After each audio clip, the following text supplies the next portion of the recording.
Islam menghapus perbudakan dengan langsung dan seketika, secara smart, cerdas.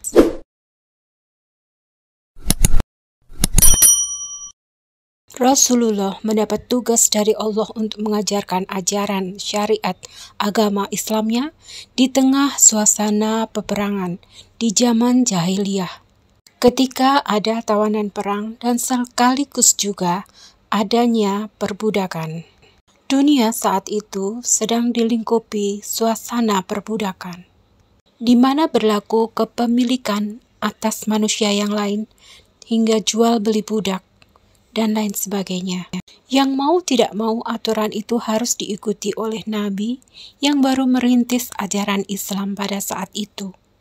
Namun Nabi dengan secara cerdas menghapus perbudakan dengan secara langsung dengan memperlakukan budak sebagaimana layaknya manusia yang merdeka, bukan sebagai budak pada umumnya. Pada aturan di dalam lingkungan umat muslim. Sedang untuk di luar masih harus mengikuti aturan dunia.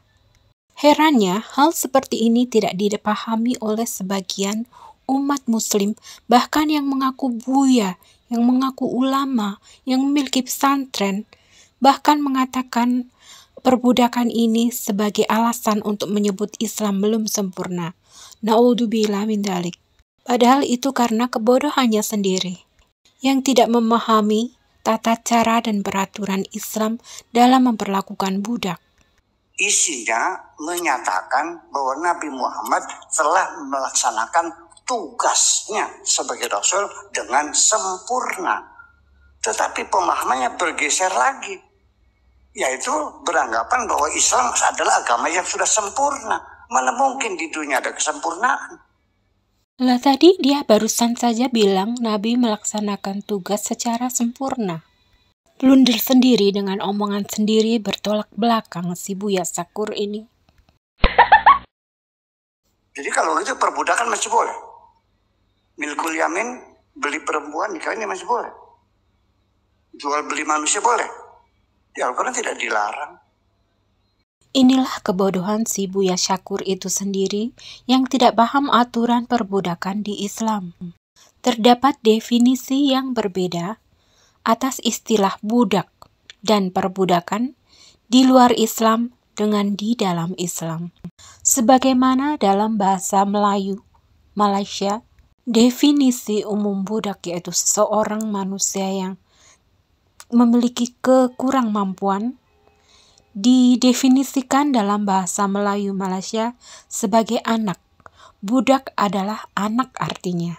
Manusia yang belum bisa mandiri diartikan atau didefinisikan sebagai anak di dalam bahasa Melayu Malaysia. Hal ini berbeda dengan definisi budak secara umum, yaitu sebagai manusia setengah hewan.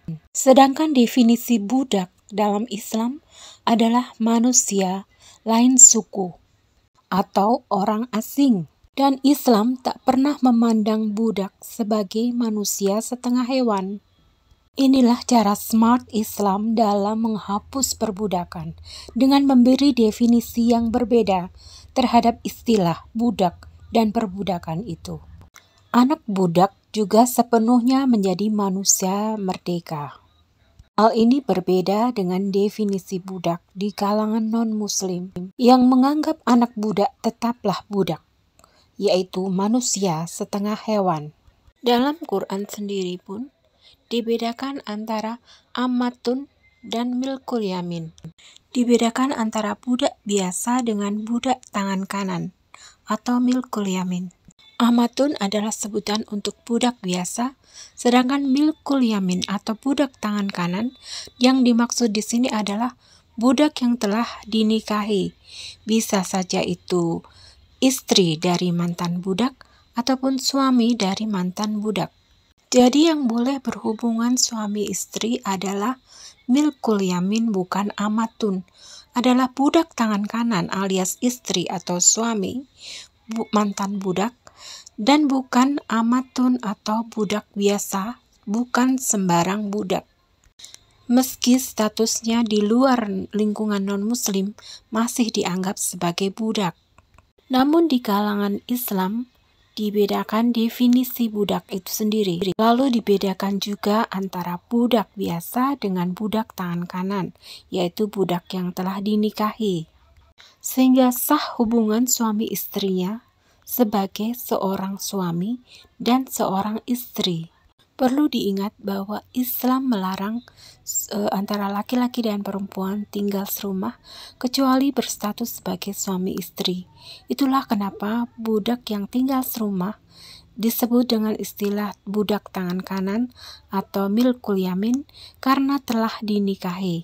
Selain memberi definisi yang berbeda, cara Islam dalam menghapus perbudakan adalah dengan perlakuan. Islam memperlakukan budak bukan sebagai manusia setengah hewan atau properti yang biasa seperti benda, sebagaimana yang dilakukan oleh kaum non-muslim di dunia di luar Islam. Budak di Islam diperlakukan selayaknya manusia merdeka, yakni hanya sebagai manusia lain suku, bahkan dianggap sebagai keluarga atau karyawan. Seorang budak milkul yamin atau budak tangan kanan, jika majikannya meninggal, maka langsung bebas sepenuhnya sebagai manusia yang merdeka. Begitu juga dengan anaknya, maka langsung bebas bukan berstatus sebagai budak lagi, tapi berstatus sebagai manusia merdeka. Hal ini beda perlakuannya dengan yang terjadi di dunia non-muslim. Status budak itu akan berlaku seumur hidup bahkan hingga sampai ke anaknya. Lantas kenapa masih ada proses jual beli budak? Hal ini karena itulah cara satu-satunya seorang budak bisa dibebaskan. Budak yang dibeli bisa dibebaskan oleh tuannya. Budak harus dibeli dulu sehingga dia tidak dalam ikatan oleh tuan yang lain. Inilah aturan yang berlaku di dunia di luar Islam. Harus ada jual beli budak. Budak yang tidak dibeli akan bisa dimiliki oleh tuan yang lain, tuan yang non-muslim. Sehingga harus dibeli dulu baru bisa dibebaskan. Itulah cara-cara Islam dalam menghapus perbudakan. Islam tidak pernah memandang budak sebagai manusia setengah hewan, tetapi sudah selayaknya sebagai manusia yang merdeka. Islam juga memperlakukan budak sebagaimana layaknya manusia, bukan benda atau milik properti, bukan juga sebagai manusia setengah hewan. Inilah cara cerdas Islam dalam menghapus perbudakan secara langsung dan seketika saat itu juga yang memberlakukan peraturan di dalam lingkungan Islam. Islam sudah sempurna.